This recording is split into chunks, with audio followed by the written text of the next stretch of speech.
everybody. Welcome to another edition of West Side Legacy Stories. I'm Nick Odell, and with me today is Bill Dempsey. Bill Dempsey of West Springfield. It's great to have you on. Great to have you on the program today. Thank you very much for having me. All right. So first question I'm going to start is a very easy question. So when were you born? Oh, you said that was an easy question. I'm older, so it takes me a bit. No, I was born August 29th, 1941. Oh, yeah. How long have you lived in West Springfield? We've lived in West Springfield since 1971. Wow, that's a long time. It's been a while. Yeah. What changes in town have you noticed the most over the years? I know you lived in the West Side for a long time, so there's got to be some changes in town that you've noticed. Well, I'm not so sure that the changes that really that I'm really aware of are physical. Riverdale was always pretty much as it is now. It's just newer stores, but it's been a strip ever since I started here in town. There's been more development. I guess maybe some of the area up Amos Town Road, up near the country store, the development there that went in 20 years ago or so, that used to be a nice open field, and now it's upscale homes.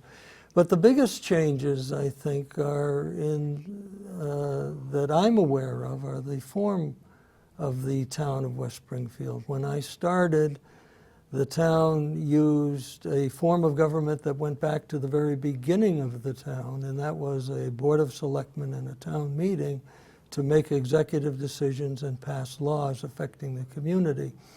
And I ended up working with the town meeting for about 10 years.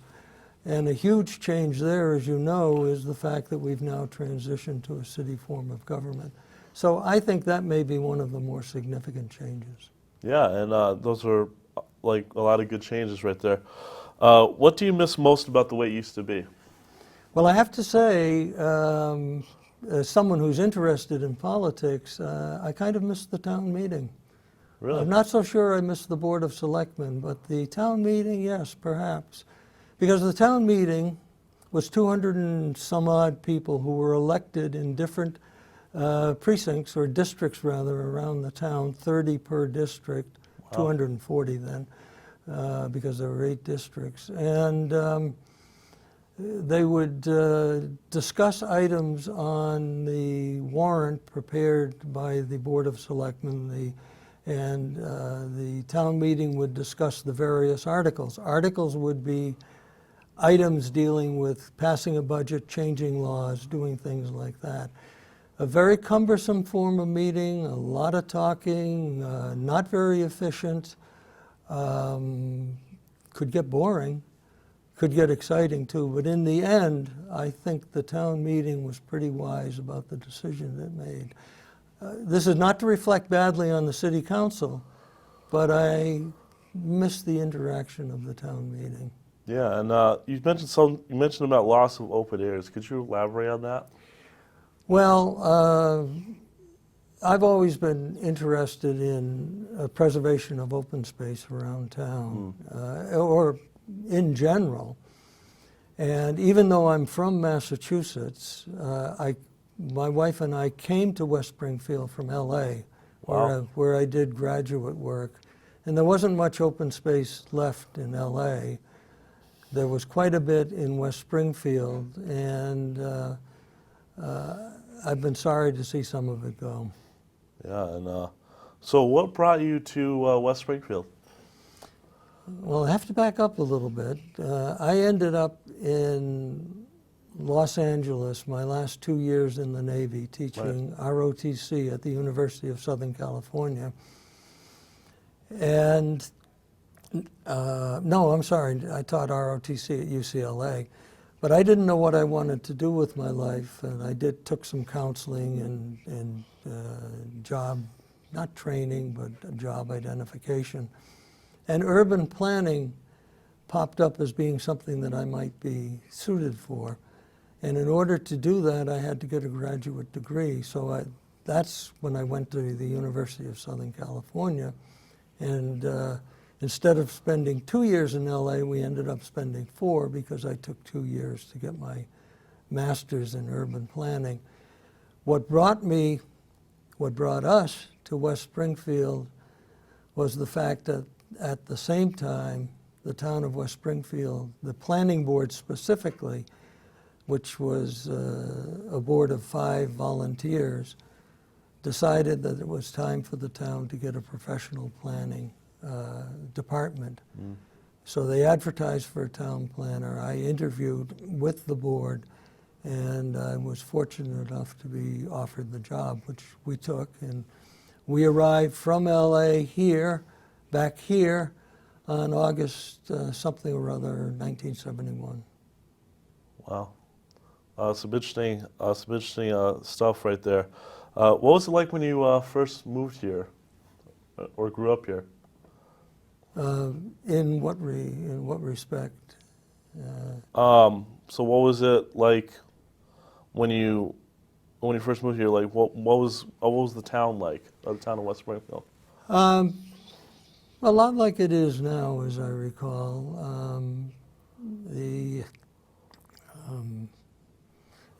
When we moved here, the downtown, which is to say Elm Street down to Route 20, looked pretty much like it looks now, except there were some stores where I think it's United Bank is now, and there was a movie theater rather than the Majestic Theater, which we have now.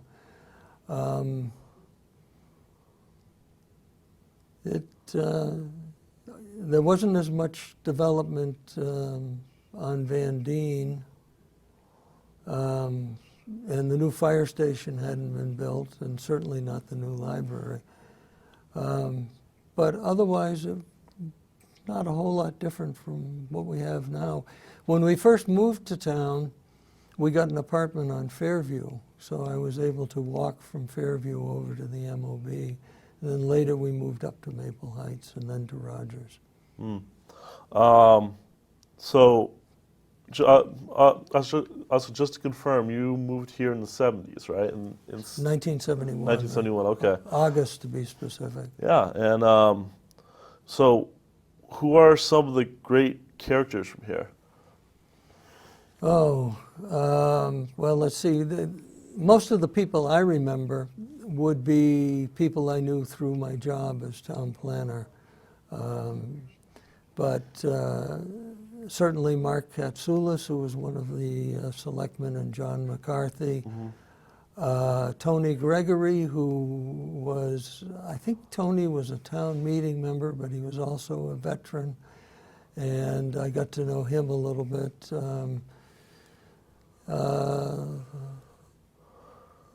You know, you're asking me to remember names I haven't thought of for a while. But, certainly the planning board, the members of the planning board, the board that hired me, Harold Azeltine, John Corbett, Bill Casey. Bill Casey owned what was Casey Chevrolet over in Chicopee. Hugh Core, who was a developer here in town, and Ed Peck, who was an attorney in Springfield. He also lives on Rogers. And he later went on to become Judge Peck and is still living on Rogers Avenue and still walking up and down Rogers Avenue, even though he's now 101. Yeah. And do you remember any great stories or legends from this town? No, the town certainly has them, but I don't. I'm hard put to Anything remember. particular in your area, like on the 70s or something? No, I'm sorry. And I thought of that when I was filling out the questionnaire. But any stories that I might have known elude me at the moment. Let's see. Can we come back to that if something comes up? Yes, yes, yes. We certainly can come back to that. So we're going to segue into the early years of your life. So what do you remember most about your parents? But my parents, my mother was a stay-at-home mom. My dad was a hard worker. He was a manager. He graduated from Boston College back in 1921 and ended up in retail. He was a Woolworth store manager in Massachusetts and New York State primarily. During the war, though, he got a job. We were living in Providence at the time, and he got a job in a shipyard building destroyer escorts, some of which were turned over to the British under Lend-Lease.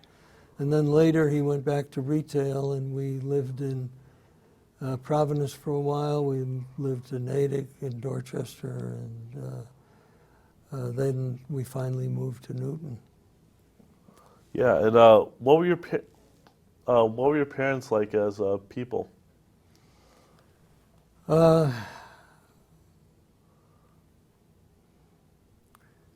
I'm hesitating because our situation at home, it was kind of difficult growing up. We had money problems, and all I can say about my parents is that they were people who loved us, me and my sister, loved us a great deal, did the best they could for us, but we struggled a little bit. So I would say they were hardworking, attentive to family, and did the best they could for us. Do you care to elaborate on why childhood wasn't as good as you thought it was, or? I really would rather not go there if it's okay. That's okay.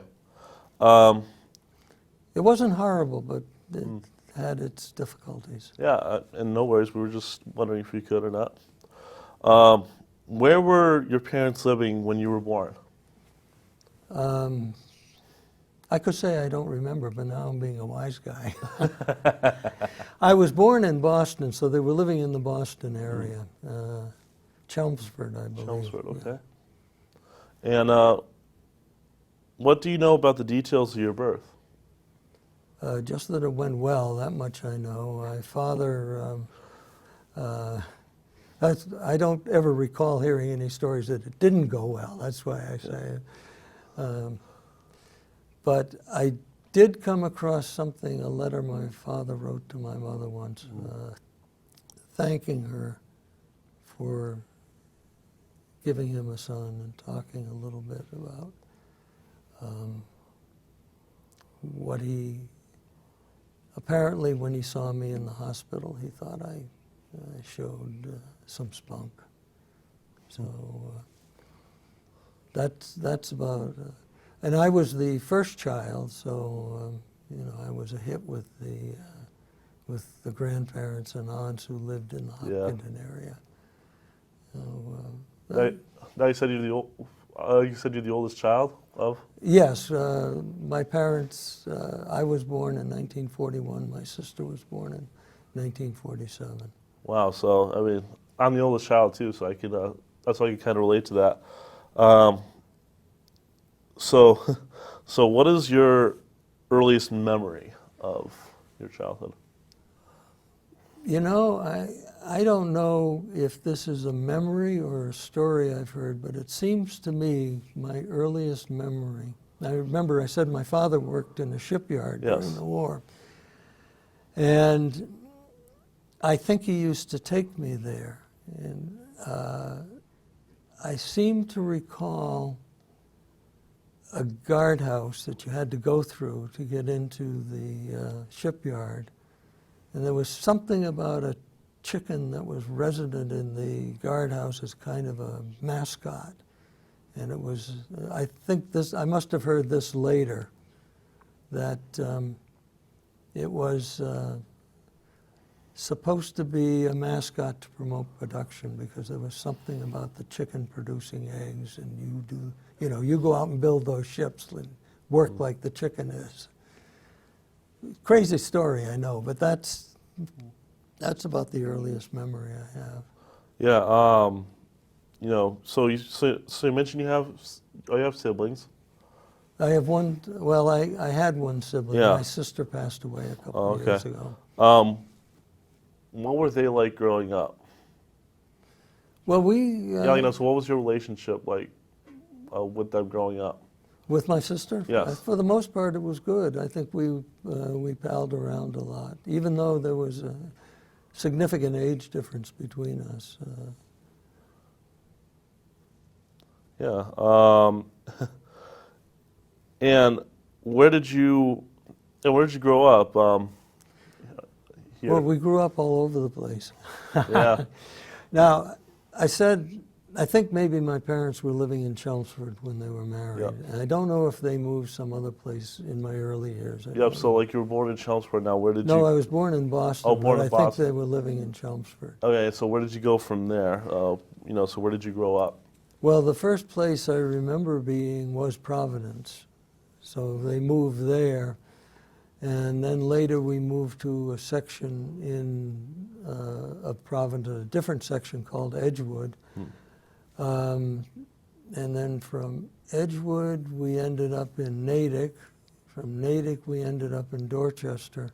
From Dorchester we ended up in Newton.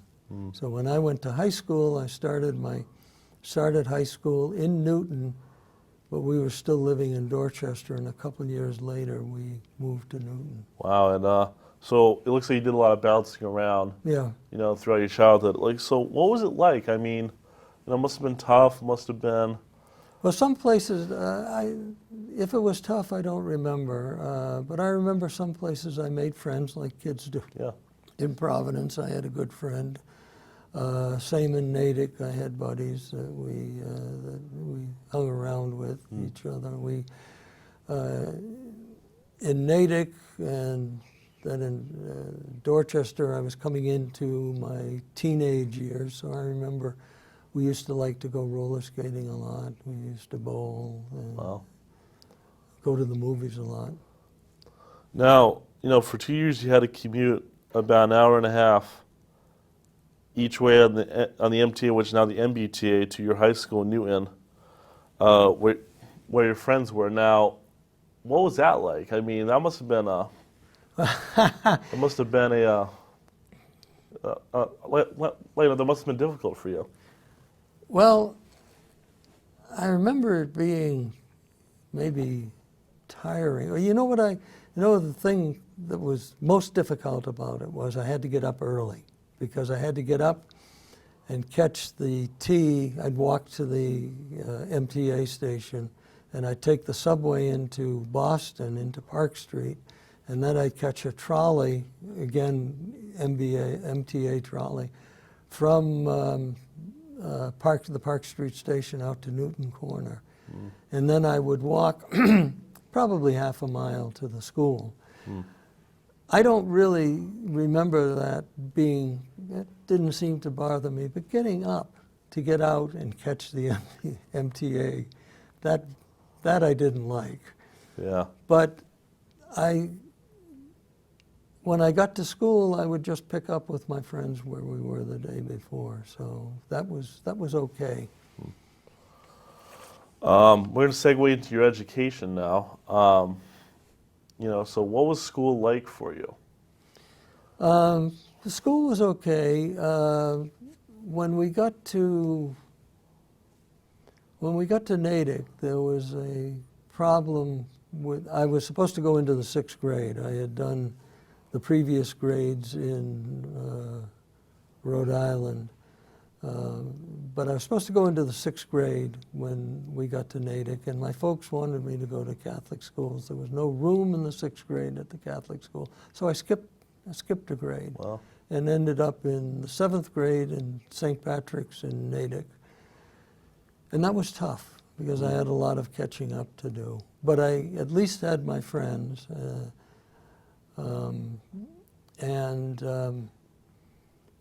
Towards the end of the 8th grade, 7th grade rather, things began to settle down. The 8th grade, as I recall, was pretty good. And then I went again to a Catholic school, the one in Newton, Our Lady's. So it's now Newton Catholic, I think, but at the time it was Our Lady Help of Christians. And a lot of my friends from Natick also went there, so I wasn't immersed in a strange situation. Excuse me, strange situation when we got there. Yeah, and any adjustments or any like changes you had to make from going from a public school to a private school? Well, I never went to public school. I Oh, went to okay. Catholic school my entire Oh, yeah? career until grad school. Okay. Did you have a nickname, and how'd you get? I know, like, most people have nicknames when they go through school, and I don't recall any nickname. you don't recall. Okay. Now, that doesn't mean anything. I might have had a nickname and I didn't like it, so I've forgotten it. I can't remember. Yeah. Well. Yeah. So, what would you like to do for fun?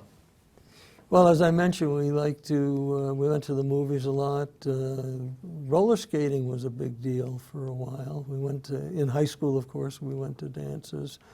As a family, we didn't get a chance to do too much in Natick.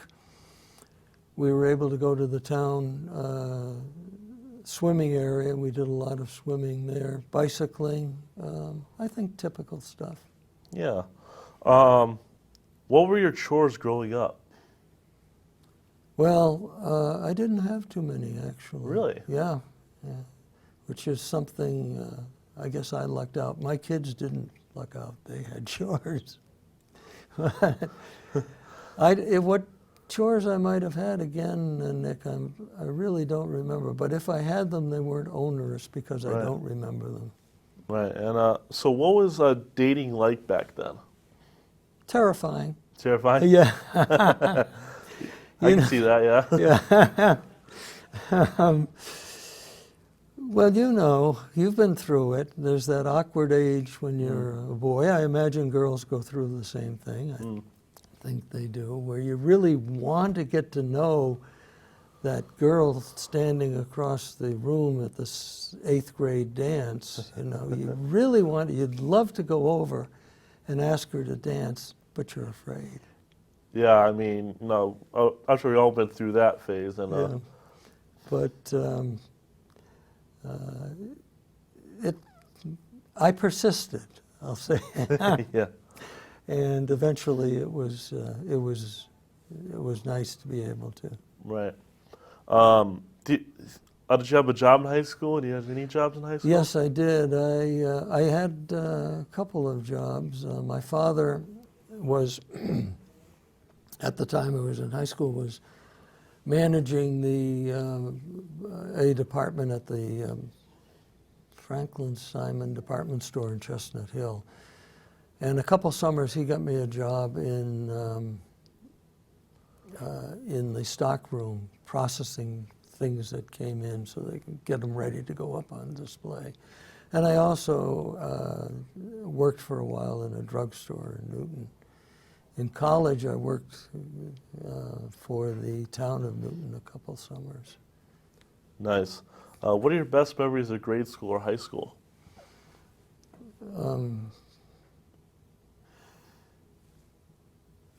I don't have any, well, graduation, I guess, from high school. That was... I mean, that's everybody's best memory right there, I Yeah. would think.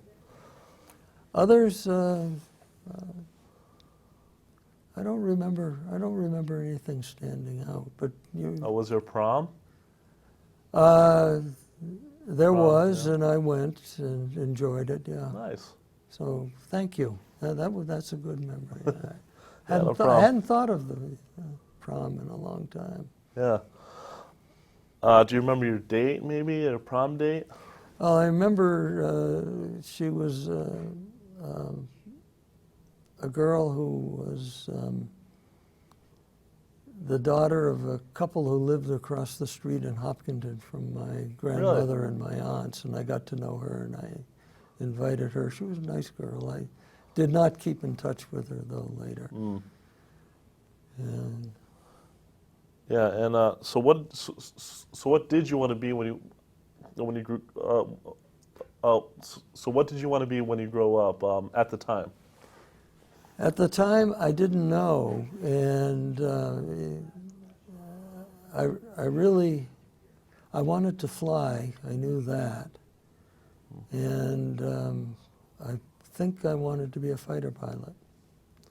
Yeah, and these are all great, great, great interesting stories you have here. And um, so we're going to take a quick break, and when we return, we're going to talk about Bill Dempsey's career and some historical periods too. So stay tuned, everybody. Welcome back to Westside Legacy Stories. I'm Nick Odell, and with me here is Bill Dempsey. So we're going to talk about your career now. Okay. We're going to dive into that. How many different kinds of jobs did you have? During your working career? Well, I had several. I guess maybe I'd say basically I had three. Of course, I was in the Navy on active duty for 6 years, and then I was town planner for 10 years, 1971 to 81. Actually, 4. I worked for 2 development agencies. One, I'm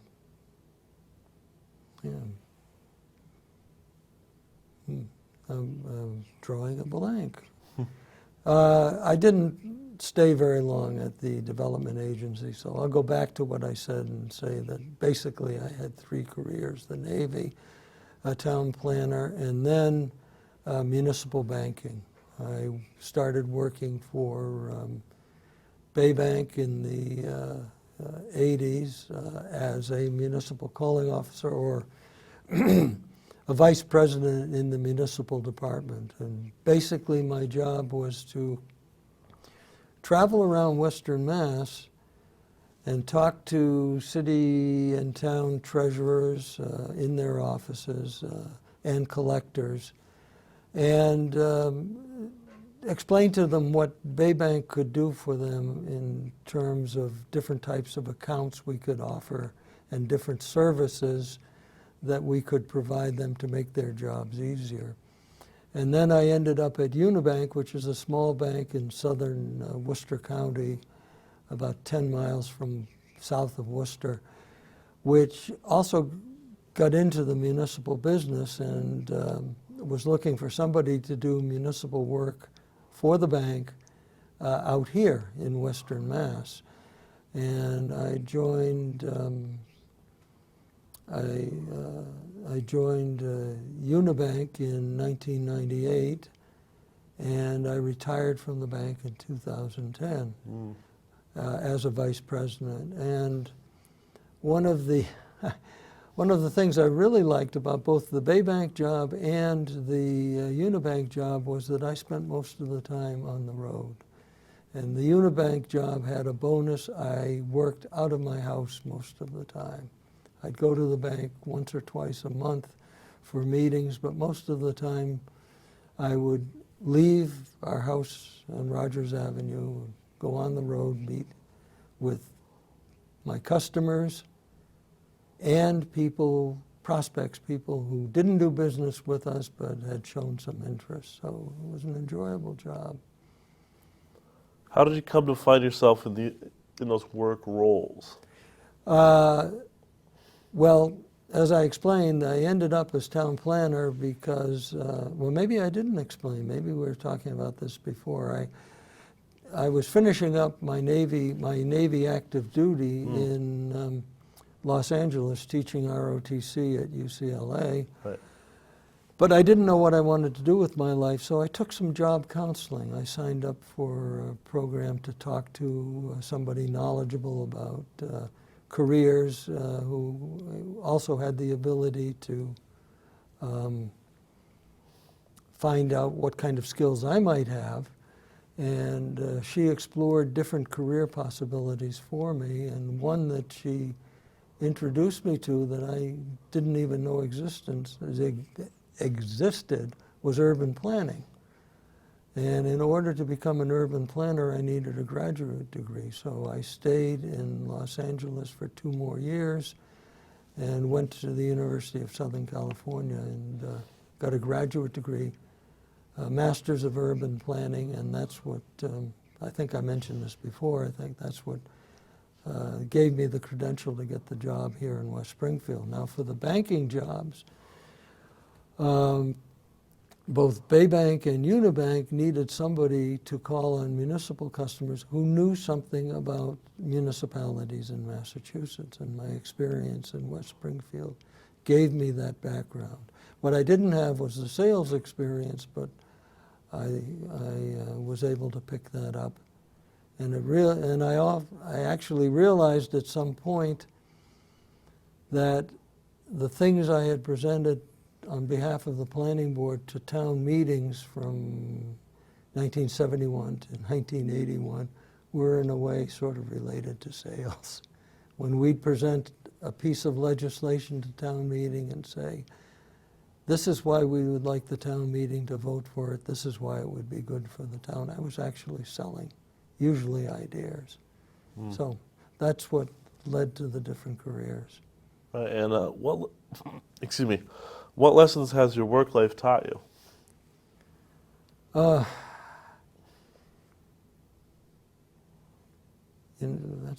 That's a tough question. But I think sticking with something, persistence, being absolutely straightforward with people. When I was in sales, when I was telling people what Unibank or Baybank could do for them,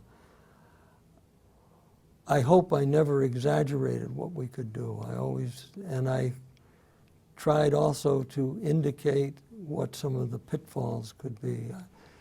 And I had quite a bit of success both at Baybank and Unibank, and I think it's because people came to think that they could trust me. And you earn that, I think, by being straightforward and honest with people and attending to difficulties if they have them.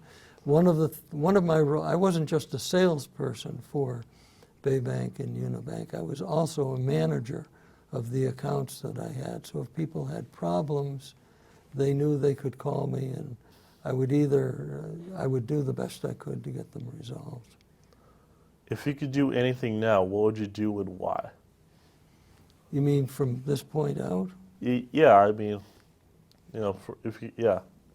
Well, I'm enjoying retirement and doing a lot of things relative to the family that I wasn't able to attend to while I was working.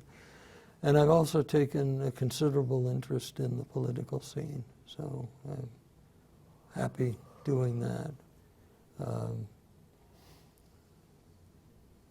Am I getting it? Yeah. What would you do back then differently? What would you do differently back then? Well, I might look for a career in politics if I were to do it over. I certainly would do again what I did in the Navy, except that I was a backseater in fighters. I wasn't the guy in the front seat, and I would rather have been that. So I'd try to do that. I would stay in the Naval Reserve, as in fact I did when I got off active duty in 1969. And I think I might even have come and been a town planner for a while, but after that I think I might have looked to go into politics. I don't know. Now, why politics? Because I'm very concerned. I think the United States has a great deal of flaws. We have a lot of problems. Racism still exists, sexism exists, we have environmental problems, but we are a great promise for the world. And that promise has been influential around the world to move democracy. I think we have a flawed system that is deserving of our efforts to perfect it. We'll never perfect it, but to come as close to perfection as we can. And if I could do it over, I think I'd like to be part of that effort. Yeah. Now we're going to segue into historical periods right here. We're going to take each decade and whatnot and point out some historical events that you might have remembered. Do you recall how your family was affected by the Great Depression? It's all anecdotal, of course. Yeah. since I was born in 41. I think my father came out of it relatively unscathed because he was the Woolworths manager. The Woolworth stores were, I think, popular during the Depression, but I heard tales about it. I heard about how hard it was for people to get to work, and get work rather, and how people struggled during the period. So I came away with a sense, with a feeling rather, for the burden that the bad economic situations put on people. I got that from my parents. Do you remember where you were when you learned about the attack on Pearl Harbor? Nick, I was only about 3 months Yeah. old. I think I was 5. I'm sorry, I was 5, so I don't remember. And I don't, the funny thing is, that's a fair question. And you might ask, did I ever learn from my parents where they were, or how they knew about it? And the funny thing is, I don't ever remember them talking about it. It would be like if my kids asked me where I was when JFK was shot, I know exactly where I was and what I was doing. But if my parents ever told my sister and me that, I don't remember it. How did World War II affect you personally, your family, and friends? Well, again, I was only 4.5 when the war ended, so I don't, and with the exception of that early memory that I mentioned earlier, I don't remember, I really don't remember anything about the war, except now that I think about it. I also recall being near an airport somewhere, and my father showed me a couple of Army aircraft fighters that were parked near a fence. I kind of remember that. But that's about all I remember. But my parents told me that it was difficult. It was difficult to get gas during the war, and food was rationed. I think they were worried about getting milk and things for me. So I know that happened, and it affected them. But how it affected me personally, I don't remember. Yeah, so I'm going to talk about the decade of the 1950s for a minute. It's described as one of the most prosperous in this country's history, where you had the baby boom, and there's some great music during that time, like rock and roll music was invented there. What do you remember? What do you personally remember about the 1950s? Well, I remember that for us personally, it wasn't too bad financially. We were living in Edgewood at the time, which was a nice place. I don't remember, the only thing I really remember from the 50s was the underlying sense that there were two great powers, both equipped with weapons that could really hurt the other, and they were not getting along, and there was the tension between them would go down, and then it would go up. And you're obviously talking about the Cold War, right? Yes, because the 50s, the Cold War came into its own during the 50s. You recall, no, you wouldn't recall, because I'm thinking of the late 40s. After the Second World War, the alliance that won the war fell apart, and that's when we began to separate into the Soviet bloc and the democracies. Yeah. But it really kind of gelled in the 50s, and I do remember there was a lot of talk about the capability of the Russians to bomb, or the Soviets rather, to bomb us. And there was a sense that there wasn't much we could do about it, and if it ever happened, it would be dreadful. I sort of remember that. Yeah. The 1960s decade is associated with turmoil and unrest in the United States. Now, how did some of these things affect you and your family and friends? Well, what I recall of the 60s rather, is that the first 3 years were pretty much a continuation of the 50s. There was prosperity, and the the culture had not yet started to change the way it did in the middle 60s, 64, 65, when the counterculture began to develop, a reaction against the establishment of the 50s, and a growing reaction to the war in Vietnam. And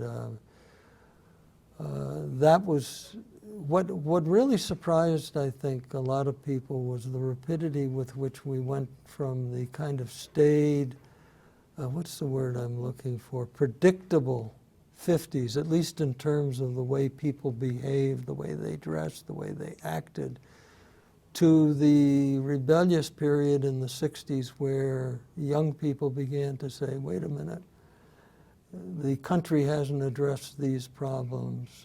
We do have social problems. Nobody's addressing them. Nobody talked about them in the 50s, but they started to talk about them in the 60s. So at home you had that brewing, where social problems like inequality started to come to the fore, and people started to talk about them and react. And the problems in Southeast Asia, where we were becoming more and more entangled in Vietnam.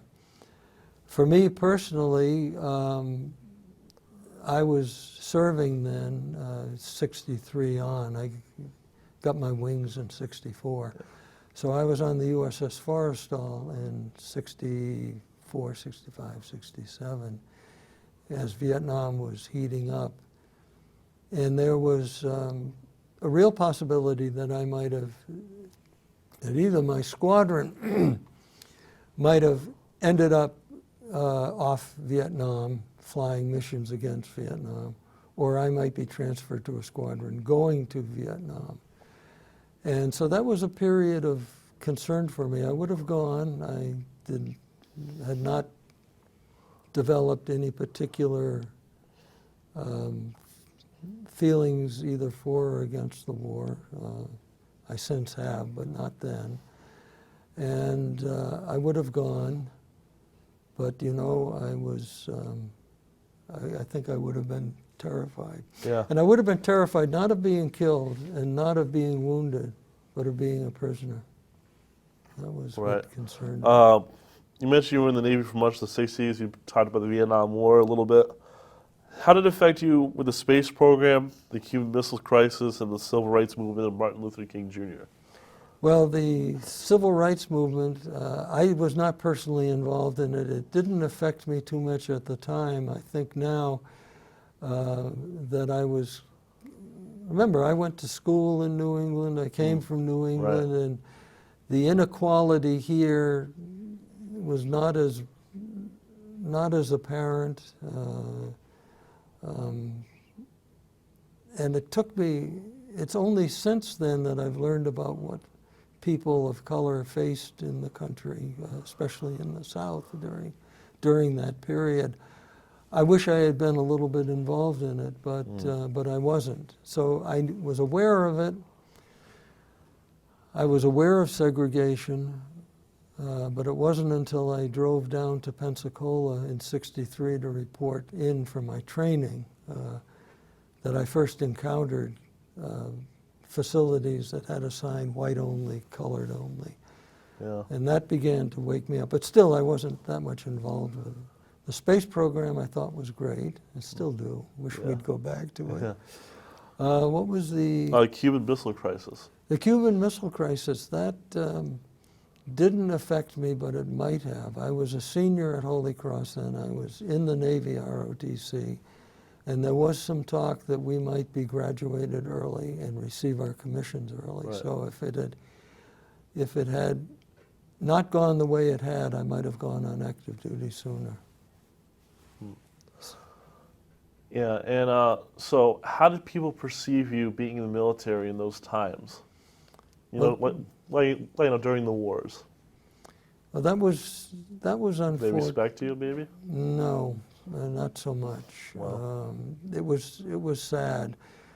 Of course, the feelings against the war ran very strong, especially after the Tet Offensive. And unfortunately, I think some people focused on the military as a symbol of that war and directed their attentions to the military rather than the politicians who were the ones who could have ended the war or brought us home. They did protest against the politicians, but that protest kind of spilled over to the military, which was unfortunate because one of the things I think we have to remember about anyone who serves in the armed forces of the United States begins that service by taking an oath to defend the Constitution. So nobody who was in uniform at that time had promised to harm people or to engage in war. They had promised to defend the Constitution. I'm not defending the Vietnam War. If I were to go back, I would have been opposed to it. But the people who fought it were following the orders of the civilians who had sent them there. So the protest against the military was unfortunate. We at UCLA were affected by it. We couldn't wear our uniforms on campus, and there was a movement during my service there when the university thought about dropping Navy ROTC. In the end, it did not, but it thought about it. So we saw some of that hostility up close. It was unfortunate. Yeah. So there was an event that happened in the 1970s. I don't know if you recall this. It's the Boston busing crisis. I know you mentioned you moved to West Springfield in 1971, so it didn't happen when you were around in the Boston area. Yeah. But I was wondering if you have any recollection of the segregation issues back. Oh, the busing issue, yeah. No, I don't have. Again, I was fairly clueless to a lot of these things during that period, unfortunately. But I've since learned about it and how acrimonious the whole thing turned out to be.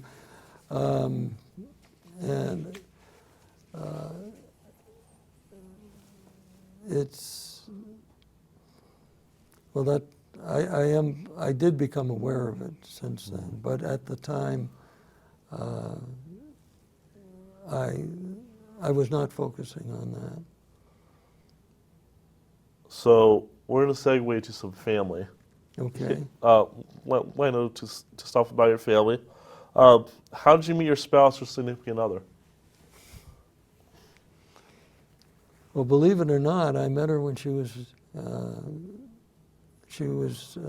still in high school, and I was a freshman at Holy Cross. And we dated a little bit, and then we went our separate ways, but I looked her up after I was in the Navy. We started dating again, and we got married in 1968. I met her actually at a dance at her high school, and some of the freshmen from Holy Cross were invited to the dance, and I was one of them. So nice. And did you have children together? we did. We have 2 daughters and a son. Wow. We have a daughter living in Needham with her family, a son who lives in Washington, and our other daughter and her family live in San Francisco. Wow. So it's sort of all over the place. All over the place. Wow. How has being a parent changed you?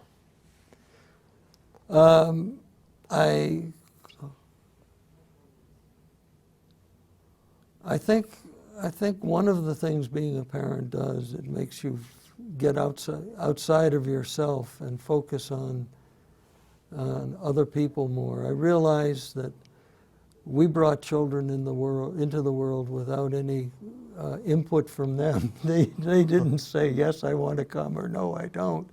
So we have an obligation. What I learned was that in some situations you have to put others and other things, other uh, issues ahead of yourself, that you can't be selfish when you have a family. You've got to be looking to your actions as they affect your children and your family. And if you are doing things that are hurtful, you have to change them.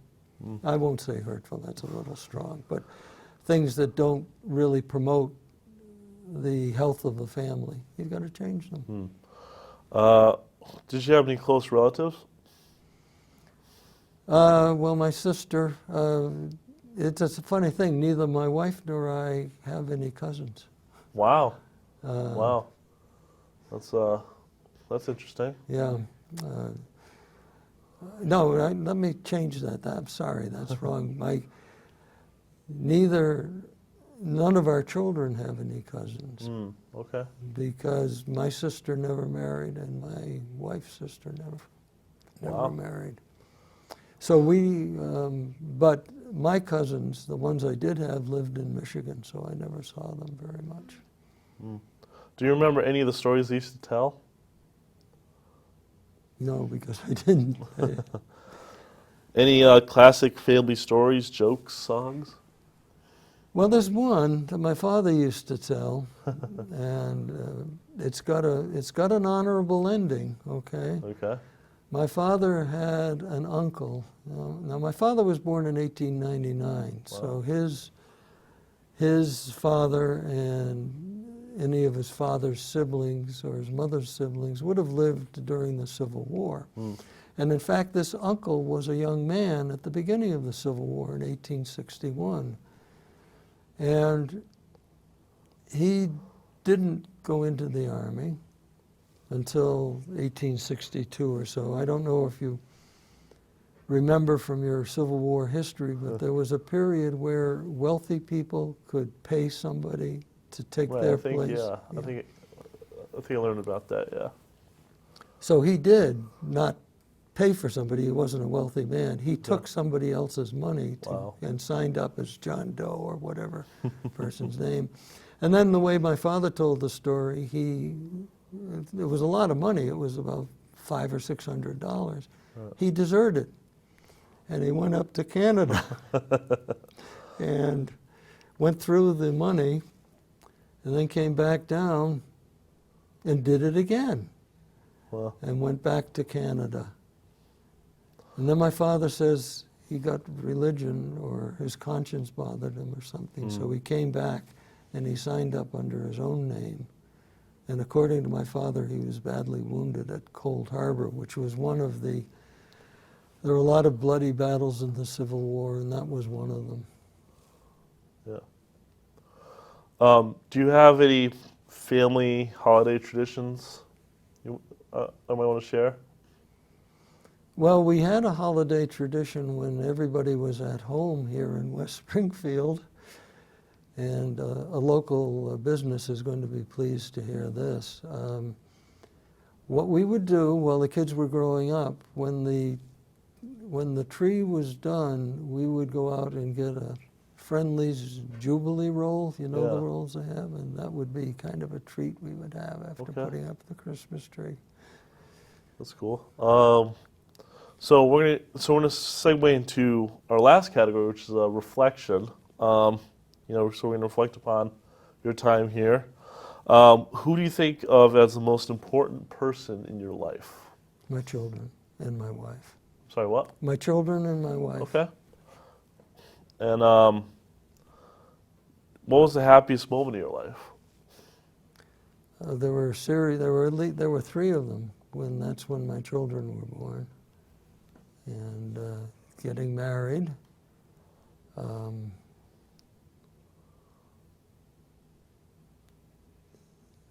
Actually, I have a lot of happy days seeing the way my children have matured. Nice. I'm very proud of them. Very nice. What are the most important lessons you've learned in life? Well, to be responsible, actually. I knew I wanted to put it a certain way. I think every my own personal philosophy is that every right and privilege that we have probably carries a corresponding responsibility.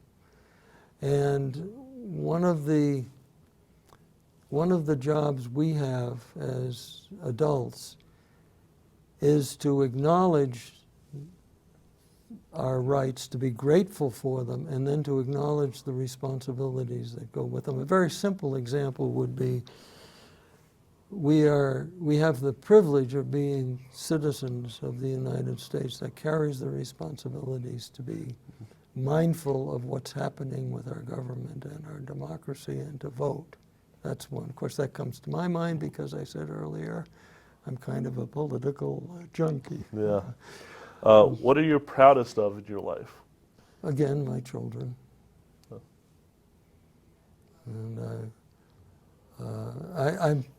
I'm grateful for the things I was able to do. I'm grateful that I was able to serve. I'm grateful that the town was willing to take a chance on me. Remember, the only thing I walked into the MOB with that had anything to do with planning was a planning degree. Yeah. And the town took a chance on me. I'm grateful for that. I think I did a good job. I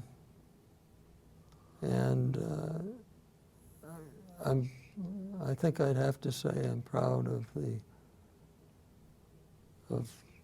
way we raised our children, especially the way my wife worked at it. And as I said a minute ago, I'm proud of the way the kids have turned out. Do you have any grandkids? Yes, we've got 5 grandkids. Wow, that's awesome. So tell us about some of these photos you have on display here on the. I know we got on this desk here. You got a photo of something, and if you want to explain what the photo is. Well, I'll be happy to explain both Yeah, of so them. you can hold it out too if you want. Yeah. I'll talk about this one and then I'll grab this one here. How's that? Okay. Yeah. Let's There you go. talk a little bit about. Yep, there you go. You asked me about characters Have and it point the camera. Yeah. so forth.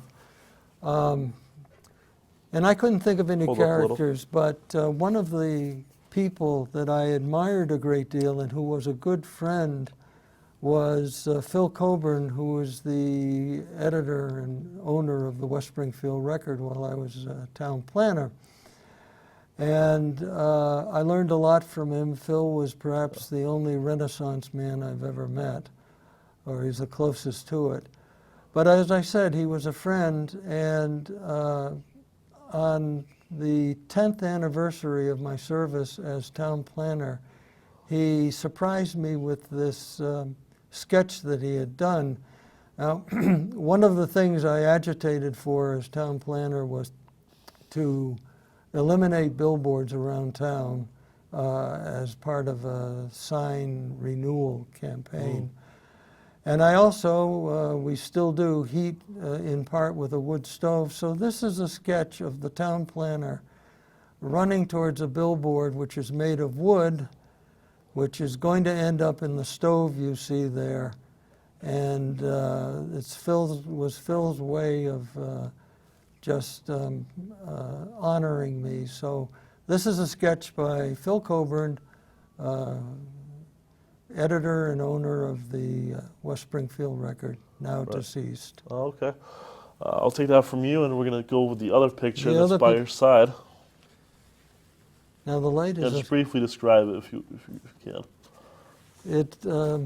the light is off there. So do I still look at this camera? Yep, you still look at that. Yep, and hold it up. Hold it up. Yep. Okay. Now I mentioned Phil was a talented guy. His wife Marie is also very talented. We live on Rogers Avenue. We live actually in the house that belonged to the Rogers family. We think it was built in the mid-1700s, and it stayed in the Rogers family until about 1910. Back in 1980, Marie was kind enough to do this sketch of the house and our barn and gave it to us later, maybe as a Christmas gift that year. So Coburns are a talented family, and it's been an honor to know them. Nice. Yeah, it's a very nice drawing right there. we're going to wrap up in just a minute, but I have a couple more questions I want to ask. Okay. Is there anything else you want to talk about that we didn't get to? I don't know, Chris. I don't think so. I think you did a great job. Thank you. Yeah, and is there anything else you would like to add? Well, I'm just not asked, but just I'm sorry that my memory didn't come through for you on It's a couple okay. of things. It's okay. But I am 76, so Well, I must say you have a pretty decent memory. well, thank you. How would you most like to be remembered? I think basically as somebody who tried to live up to his responsibilities and who did the best he could.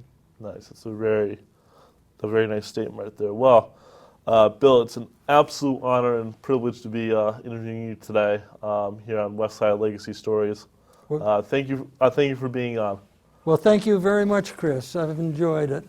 Yeah, and so that does it for another edition of Westside Legacy Stories.